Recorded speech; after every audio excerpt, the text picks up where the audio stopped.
আসসালামু আলাইকুম এভরিওয়ান, স্বাগত আমার ইউটিউব চ্যানেলে। নতুন একটি ভিডিও নিয়ে আজকে আপনাদের সামনে হাজির হয়েছি। সো গাইস, এখন আমরা আছি সিলেট এয়ারপোর্টের ভিতরে। আমরা একটু পরেই মদিনাতে যাবো একটা ননস্টপ ফ্লাইটে। সো গাইস, আমাদের ফ্লাইট হচ্ছে বিকাল 5টায়। আর আমরা আজকে যে বিমানটি দিয়ে যাবো সেটা হচ্ছে বিমান বাংলাদেশ বোয়িং 787 ড্রিমলাইনার। আর গাইস, ভিডিওটি কন্টিনিউ করতে থাকবেন। ফ্লাইটের সম্পূর্ণ বিস্তারিত তথ্য এই ভিডিওর মাধ্যমে তুলে ধরবো। সো গাইস, যারা জীবনে প্রথম বিমান ভ্রমণ করতে যাচ্ছেন তাদের এই ভিডিওটি অনেক কাজে দিবে, কারণ হচ্ছে আমাদের এই ভিডিওর মাধ্যমে আমরা তুলে ধরবো কি কি স্টেপ এয়ারপোর্টের ভিতর করতে হয়। সো গাইস, আমার সাথে আছে আমার ছোট ভাই ইমন, তো সে আমার সাথে আজকে ব্লগে থাকবে। সো গাইস, আর দেরি না করে আমরা এয়ারপোর্টে কিছু অংশ দেখে আসি। ওকে, লেটস সি।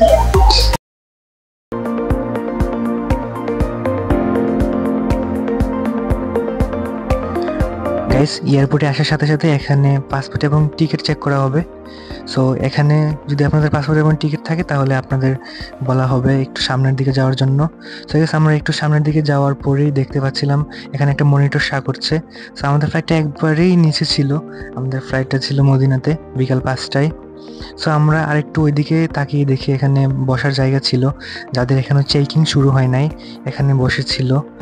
আর ওইদিকেই আমাদের দেখতে পাচ্ছিলাম ইন্টারন্যাশনাল এবং ডোমেস্টিক দুইটা চেকিং চলতেছে। সো তাদেরকে জিজ্ঞেস করে জানতে পারলাম তারা শারজাতে যাচ্ছে। অনেক লম্বা লাইন ছিল এখানে, তাদের লাইন হয়তো শেষ হওয়ার পরে আমাদের চেকিংটা শুরু হয়ে যাবে। সো তাদের অপেক্ষায় ছিলাম তাদের কখন শেষ হবে এবং আমাদেরটা কখন শুরু হবে। গাইস, চেকিং কাউন্টারের ঠিক বাম দিকে কয়েকটা দোকান রয়েছে।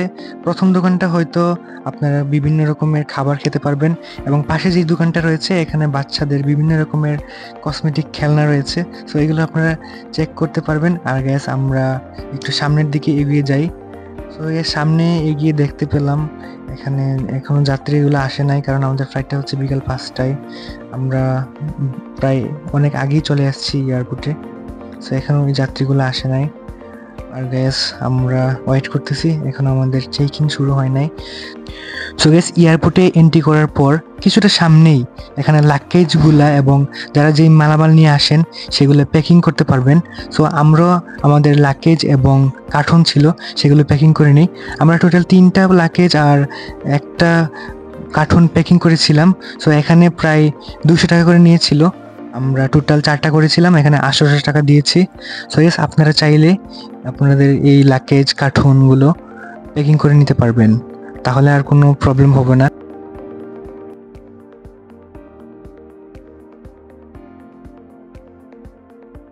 সো গেস, আমাদের লাগেজগুলো প্যাকিং করার পর আমরা দোকানের দিকে গিয়েছিলাম। দোকানে গিয়ে দেখলাম এখানে সব রকমের ড্রিঙ্কস রয়েছে এবং বিভিন্ন ধরনের খাবার রয়েছে। সো আমরা ড্রিঙ্কস নিয়েছিলাম।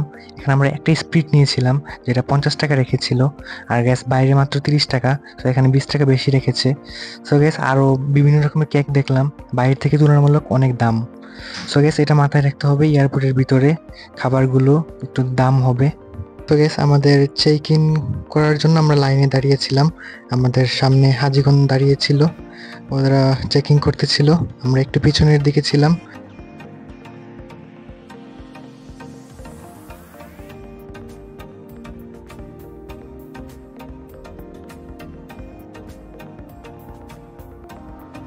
আস্তে আস্তে আমাদের চেকিং করা হয়। আমরা একটু ওয়েট করতে থাকি আমাদের চেকিং এর জন্য।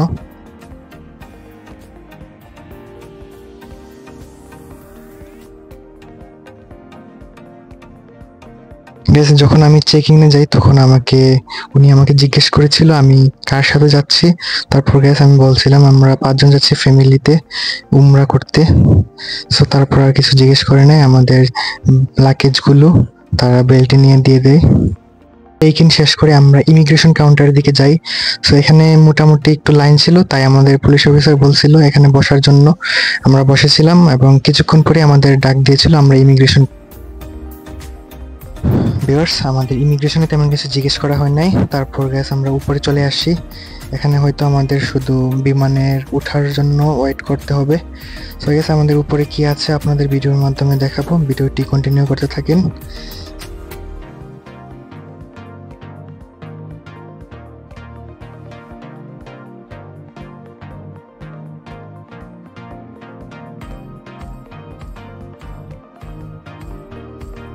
ভিউয়ার্স, উপরে আসার পর দেখলাম পুরোটাই ফাঁকা। সো আমরাই হয়তো প্রথম আসছি। আর গ্যাস আমরা পুরোটাই এখন ঘুরে দেখবো, দেখতে থাকেন।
সো গ্যাস সকল ধাপ শেষ করে এখন আমরা আছি উপরে মুজিব কর্নারে, যেখানে খুব সুন্দর একটা পরিবেশ দেখতে পাচ্ছি। আপনারা চাইলে এখানে বই পড়তে পারবেন, অনেক বই আছে মুজিব সম্পর্কে, অনেক ভালো ভালো লেখকের। আমি আসার পর থেকে এখানে মুজিবের কয়েকটা বই দেখেছিলাম, সো ভাবলাম আপনাদেরকে একটু দেখিয়ে নিই। সো গ্যাস আজকে আমরা যে বিমানটি দিয়ে যাবো সে বিমানটি হচ্ছে বোয়িং 787-8 ড্রিমলাইনার, যেটা বাংলাদেশে ড্রিমলাইনার রয়েছে মোট 6টি, এর মধ্যে 8 রয়েছে 3টি। আর আমরা আজকে যেটাতে যাব সেটা হচ্ছে গাংচিল নামে পরিচিত। আর এর টোটাল সিট রয়েছে 261টি। সো আমাদের সিটগুলো খুবই পিছনে রয়েছে, আমরা মোট 5 জন যাচ্ছি, 5 জনের পিছনে জানালা উইন্ডো সিট নিয়েছি। সো ইয়েস, আপনাদের আশা করি ভিডিওটি ভালো লাগবে এবং ভিডিওটি কন্টিনিউ করতে থাকেন। এয়ারপোর্টের অংশ শেষ হলো, এখন আমরা বিমানের ভিতরে কিছু অংশ আপনাদের দেখানোর চেষ্টা করব। আশা করি সাথে থাকবেন আর চ্যানেলটি সাবস্ক্রাইব করে রাখবেন। আমরা মদিনাতে গেলেও আমরা বিভিন্ন ব্লগ নিয়ে আপনাদের সামনে হাজির হব।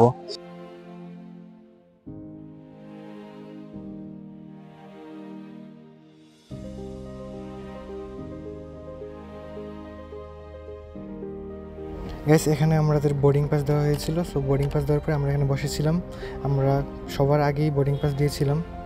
আর এখন দেখতে পাচ্ছি অনেক বড় লাইন হয়ে গিয়েছে। যাই হোক গ্যাস, আমাদের আগেই দিয়েছি বোর্ডিং পাসটা, তাই এখনো বসে আসছি।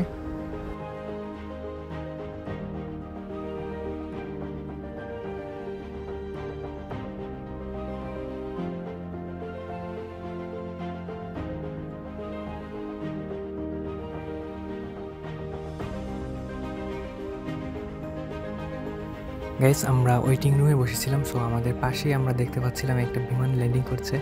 সো এই বিমানটি হচ্ছে বাংলাদেশ এয়ারলাইন্সের খুব ছোট একটা বিমান, যেগুলো ডোমেস্টিকে ফ্লাইট পরিচালনা করে থাকে। সো এই বিমানটির ল্যান্ডিংটা আমরা সরাসরি দেখতে পাই, ভাবলাম ক্যামেরা বন্দি করে আপনাদের দেখাই। সো গ্যাস ল্যান্ডিংটা খুবই সুন্দর ছিল এবং দেখতেও বিমানটা খুবই ছোট, বাসের মতো। এটা ঢাকা থেকে এসেছিল এখন।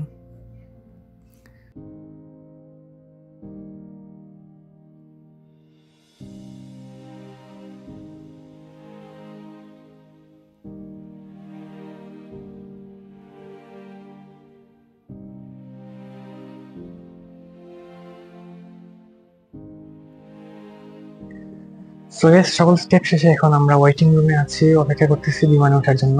আমাদের ফ্লাইটটি হচ্ছে বিকাল 5টায়, এখন 4:45, আর 15 মিনিট পরে আমরা বিমান উঠে যাব। আমাদের বিমানটি আমাদের পাশে আছে, বোয়িং 787-8 ড্রিমলাইনার। রুদ্রের জন্য দেখা যাচ্ছে না, আপনাদের সাথে আমাদের বিমানে দেখা হবে। ওকে গ্যাস, ভিডিওটি দেখ।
Hey guys, দেখুন আমরা এখন বিমানের ভিতরে আছি। দেখুন আমার ভাইয়া। গাইস দেখুন বিমানের জানালার বাইরে কত সুন্দর দেখা যায়। দেখুন কত সুন্দর দেখা যায়। বিমানের সিটের পিছনে একটা ডিসপ্লে আছে গাইস। বাংলায় চলে গেছে। দেখুন গাইস কত কিছু আছে। এই যে গেমস আছে, অনেক কিছু আছে গাইস। এখন আমি এখন গেমস খেলবো।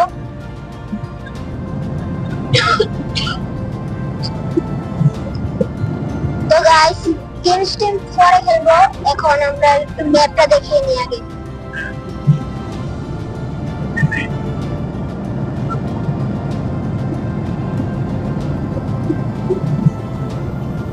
দেখুন আপনাদেরকে বিমানের ম্যাপটা দেখাবো। বিমানে অনেক শব্দ গাইস। গাইস দেখুন আমরা যে মদিনা যাব এই বিমানটাই সেদিকে দেখাচ্ছে ম্যাপে। অনেক সুন্দর করে এটা বুঝিয়ে দিয়েছে এই যে বিমানটা। গাইস এই রাস্তা দিয়ে যাব আমরা। এখানে হচ্ছে মদিনা। আমি বাংলাদেশি তো তাই বাংলা লেখা আসছে। গাইস দীর্ঘ 3 ঘন্টা বিমান চলার পর আমাদের খাবার দেওয়া হয়।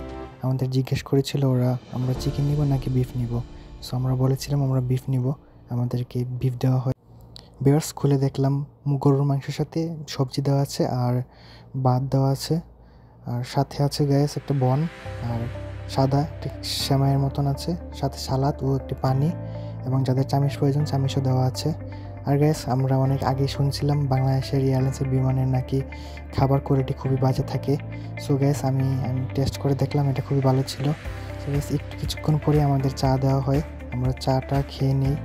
ইমনে কফি নিয়েছিল আর আমি চা নিয়েছিলাম। সো গাইস কোয়ালিটি খুবই ভালো ছিল খাবারের।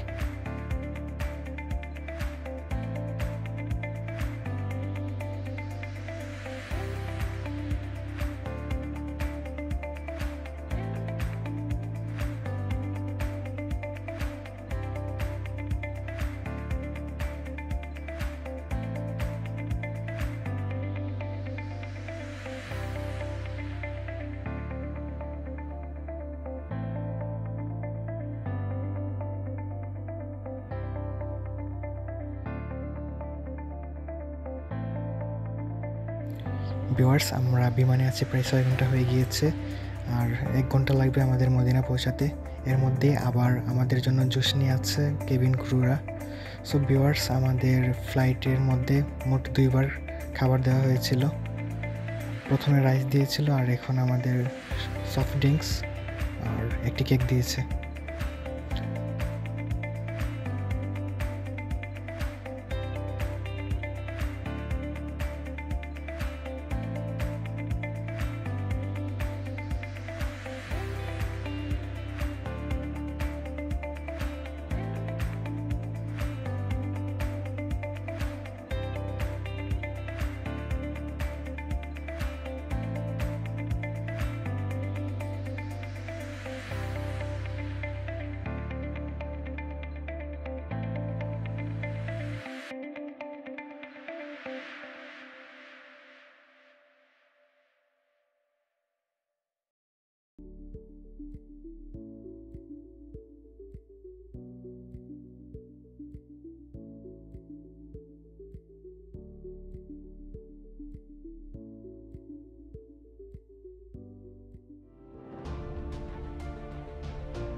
গ্যাস আমাদের বিমানটি ল্যান্ডিং করে এবং মদিনা এয়ারপোর্টের 112 নম্বর গেটের দিকে যায়।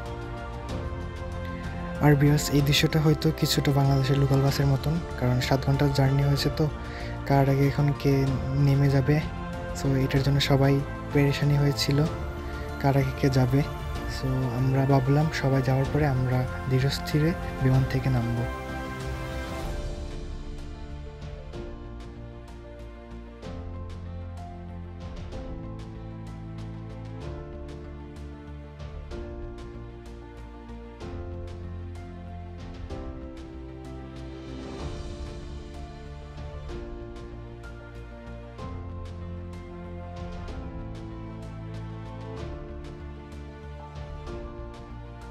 গাইস, যখন আমরা দেখতে পেলাম বিমান থেকে সবগুলো যাত্রী আস্তে আস্তে নেমে গিয়েছে এবং এখন আর কোনো ঝামেলা নেই, তখন আমরা বিমান থেকে নামার জন্য প্রস্তুত হই এবং হাঁটা শুরু করি।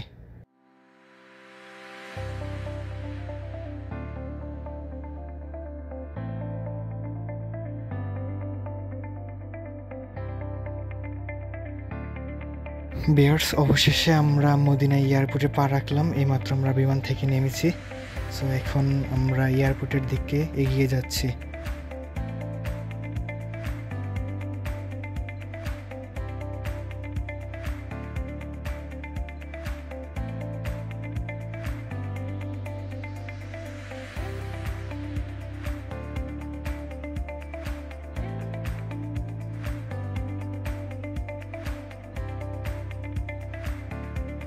গ্যাস মদিনা এয়ারপোর্টের 112 নম্বরে বিমানটি লেগেছিল। সো এখান থেকে বের হয়ে আমরা একটি চলন্ত হাঁটার রাস্তা পাই। সো আমরা এই চলন্ত হাঁটার রাস্তা দিয়ে সামনে এগোতে থাকি।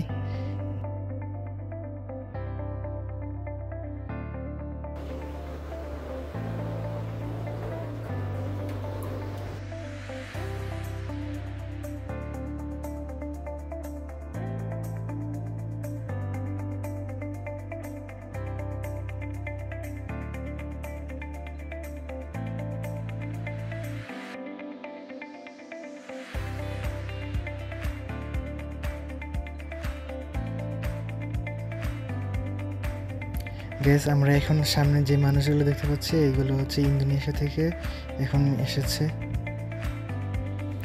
তো ভিউয়ার্স, আমরা হাঁটতে হাঁটতে ইমিগ্রেশনের কাছে চলে এসেছি। এখন আমরা ইমিগ্রেশন করব।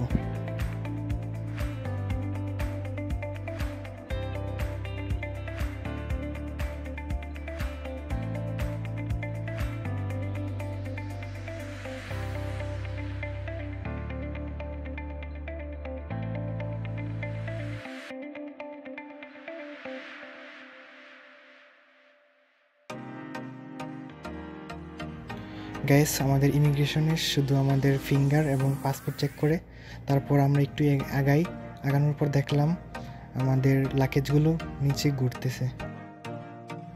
আমাদের লাগেজগুলো পেতে একটু লেট হয়, কারণ আমরা বাংলাদেশে ইমিগ্রেশনটা সবার আগে করেছিলাম। সো আমাদের লাগেজগুলো নিচে পড়েছিল, আমাদের এখানে পেতে একটু লেট হয়েছে। যাই হোক, অবশেষে আমরা লাগেজগুলো পেয়েছি।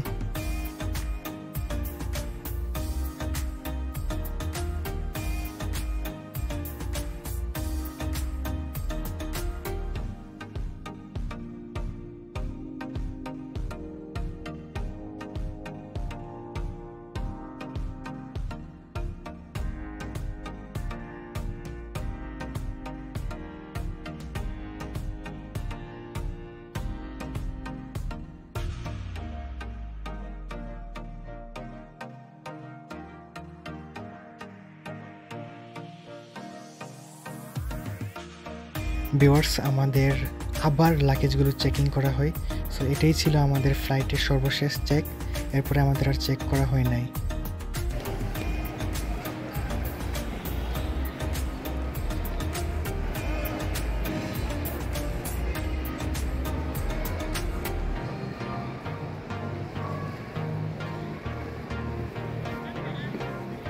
গাইস, বলতে বলতে দেখতে দেখতে আমরা মদিনা এয়ারপোর্টের এক্সিট গেটে চলে আসছি। তো এখন আমরা বের হয়ে যাব। আর গাইস, মদিনা এয়ারপোর্টটা দেখতে অসাধারণ, যা আপনারা সামনাসামনি না দেখলে ভিডিওর মাধ্যমে বুঝতে পারবেন না। সো গাইস, যারা সম্পূর্ণ ভিডিওটি দেখেছেন তাদেরকে অসংখ্য ধন্যবাদ। আর গাইস, এই চ্যানেলে আমি মক্কা, মদিনা এবং তায়েফ কয়েকটা ব্লগ নিয়ে আসবো সামনে। আর একটা বিমানের ব্লগ আসবে যখন আমি বাংলাদেশে ব্যাক করব, জেদ্দা টু সিলেট সরাসরি একটি ফ্লাইট, এই একটি ব্লগ নিয়ে আপনাদের সামনে হাজির হব। সো গ্যাস, চ্যানেলটি সাবস্ক্রাইব করে রাখবেন, পাশে থাকা বেল আইকনটি অন করে রাখবেন এবং বেশি বেশি করে শেয়ার করে দেবেন, আমার পাশে থাকবেন। ধন্যবাদ আমার ব্লগটি দেখার জন্য। তো গ্যাস, আজকের মতন বিদায় নিলাম, আপনাদের অসংখ্য ধন্যবাদ আমার ভিডিওটি দেখার জন্য। নতুন কোনো ব্লগে আপনাদের সাথে আবার দেখা হবে।